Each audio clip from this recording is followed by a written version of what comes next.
हाय viewers, अस्सलाम वालेकुम। मैं हूं Khurram Janjua and you are watching my channel Khurram Janjua official. आज जो टॉपिक मैं आपके लिए लेके आया हूं वो है narration. Yes, direct indirect speech जो अक्सर हम जो है स्कूल के टाइम में किया करते थे, अब उन्होंने दोबारा इसको सेकंड ईयर में स्पेशली SLO बेस्ड जो पेपर है आपका इंग्लिश का, उसमें उन्होंने नरेशन का एक बाकायदा से जो है वो क्वेश्चन डाला है।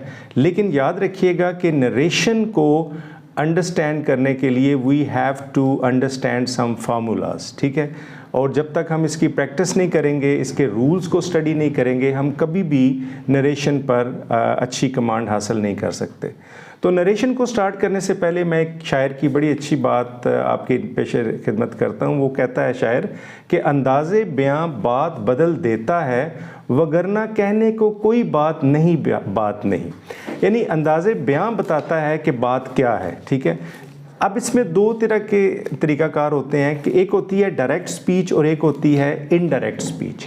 डायरेक्ट स्पीच में हम क्या करते हैं कि स्पीकर जिसने बात की है उसकी बात को एज इट इज़ हम उसमें टेकअप कर देते हैं, और जब इनडायरेक्ट हम इसको करते हैं तो हम उसकी बात को, जो स्पीकर की बात है, उसको हम अपने अंदाज में बयान करते हैं, ठीक है जी।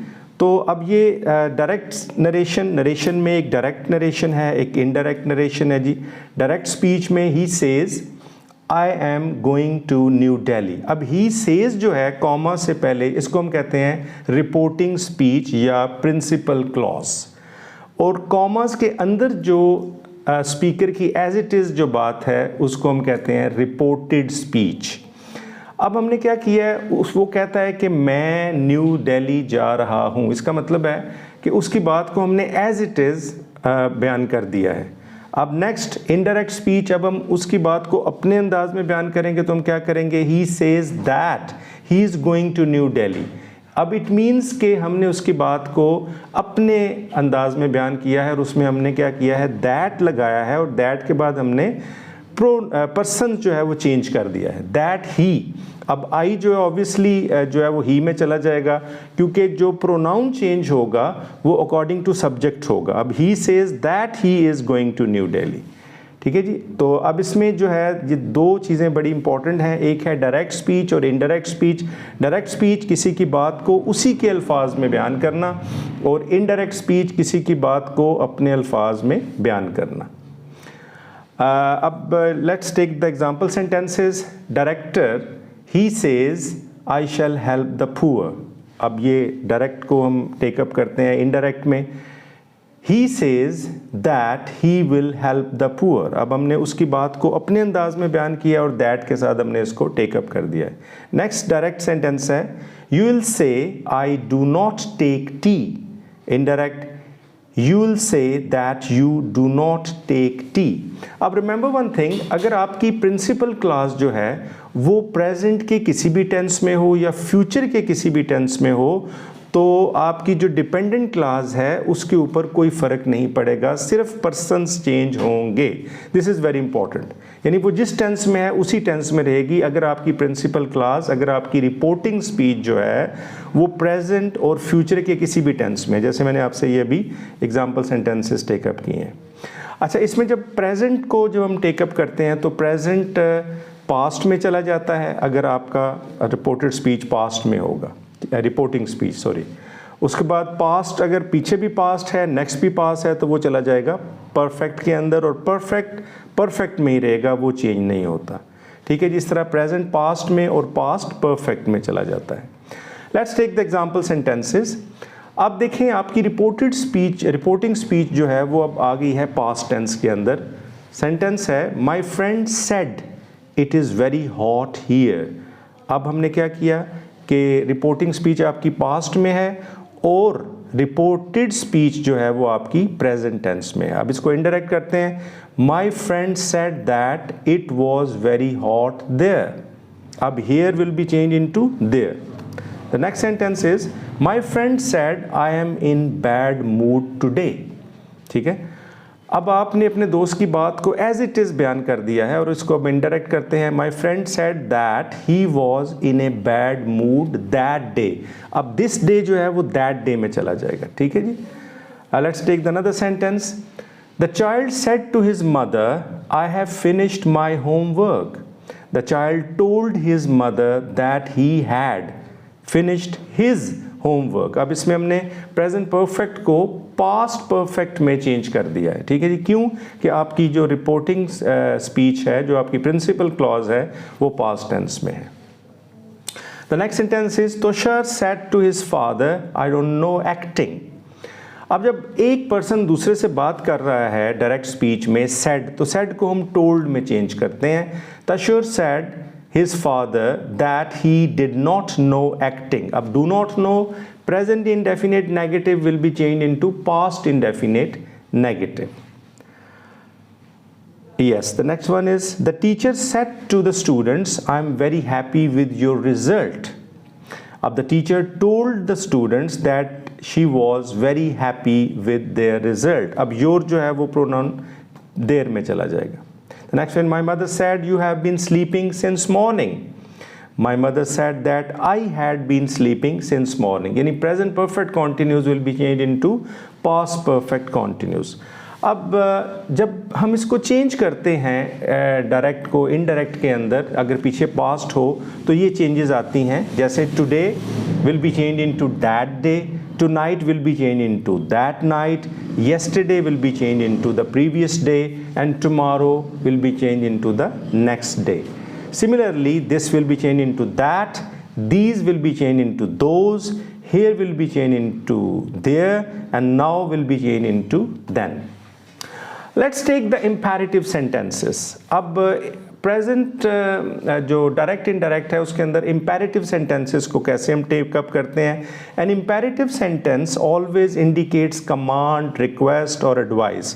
सो we have to use appropriate verb according to command, request and advice. यानी जिस तरह की नेचर हो वैसे हमने उसके कमांड, रिक्वेस्ट और एडवाइस को टेकअप करना है. वर्ब्स ऑफ कमांड में tell, order, command, change, bid, require और फॉरबिड अगर लगाना है तो वो सिर्फ नेगेटिव वर्ब्स के साथ लगता है. वर्ब्स ऑफ रिक्वेस्ट में आस्क आ सकता है, रिक्वेस्ट आ सकता है, डिज़ायर आ सकता है, beg, solicit, beseech, pray, entreat and implore. और वर्ब ऑफ एडवाइस में advice, exhort, urge and persuade. Let's take the example. Father said to me go home at once. अब ये डायरेक्ट सेंटेंस में है कि मेरे अब्बू ने मुझे कहा कि जल्दी से घर चले जाओ. ठीक है. अब उसको हम इनडायरेक्ट करेंगे, माई फादर ऑर्डर्ड मी. अब टोन जो है सेंटेंस की, that matters a lot. My father said to me, my father basically told me and ordered me.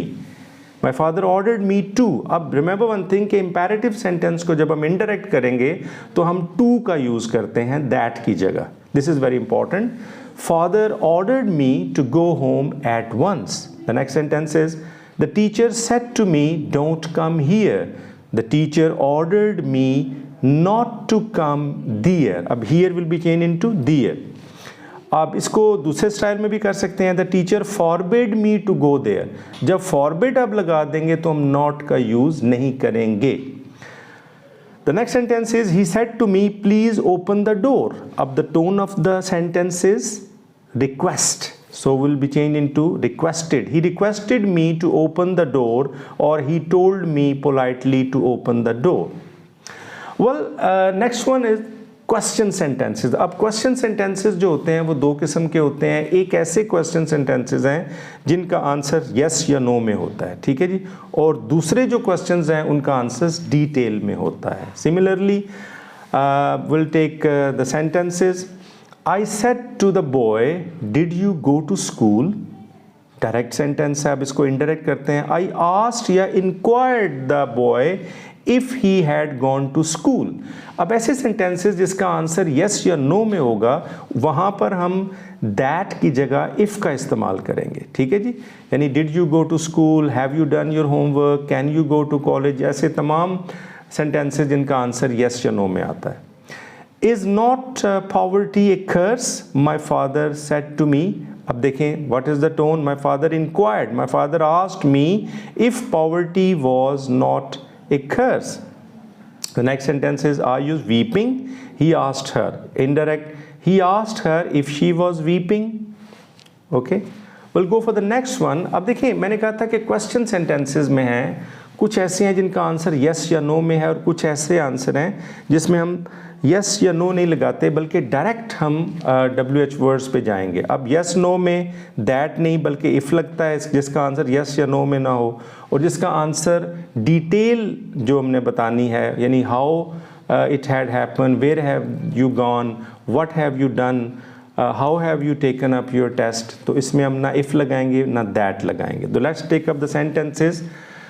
He said to me, when will you go home? अब इस sentence में वो inquire कर रहा है, मुझसे पूछ रहा है कि मैं घर कब जाऊंगा, ठीक है। अब डिटेल मैंने बतानी।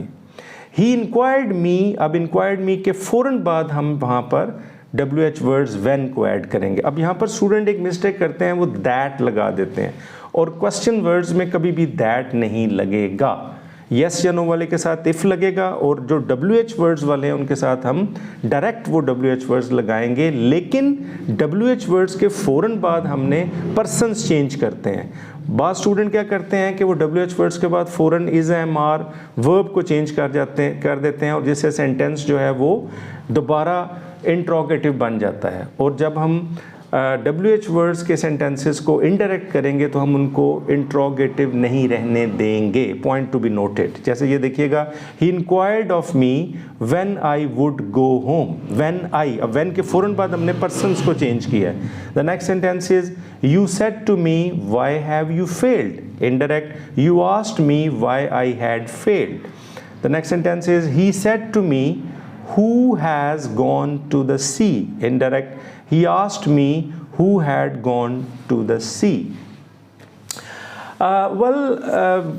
So far as the modal verbs are concerned, जब उनको हम चेंज करते हैं, जैसे will, shall, can और may जो हैं, जब हम इसको indirect में चेंज करेंगे, पीछे प्रिंसिपल क्लास पास्ट टेंस की होगी तो will would be changed into would, shall would be should, and can would be could, and may would be might. Let's take the example sentences. My friend said, I will help you. इसको हम indirect करते हैं. My friend said that he would help me. अब will किस में change हो गया? Would में. Gaurav said, I can ride a bike. Indirect. Gaurav said that he could. अब can will be changed into could. क्यों? Principal clause आपकी past में है. Now, how to take up the sentences with let? Let is used in a sentence to express his suggestions or proposal, and we have to understand from the mood of the sentence if something is suggested or proposed. For example, reporting verbs can such as said, told, said to, changed to, proposed और suggested, यानी ऐसे sentences जो let से start होते हैं वो proposed या suggested में उनको बदला जाता है। जैसे here the reporting clause and reported clause can be connected with conjunction that. Let's take the example. He said, let us practice harder. ठीक है? So Maru proposed to Shampa that they should watch a movie. Mahu said to Shampa, let us watch a movie. Maru proposed to Shampa that they should watch a movie. Father said to mother, let me do the cleaning. Father told mother to let him do the cleaning. Okay, I have discussed the direct and indirect sentences in detail. So narration can be very easy if we make a practice, and practice makes the man perfect.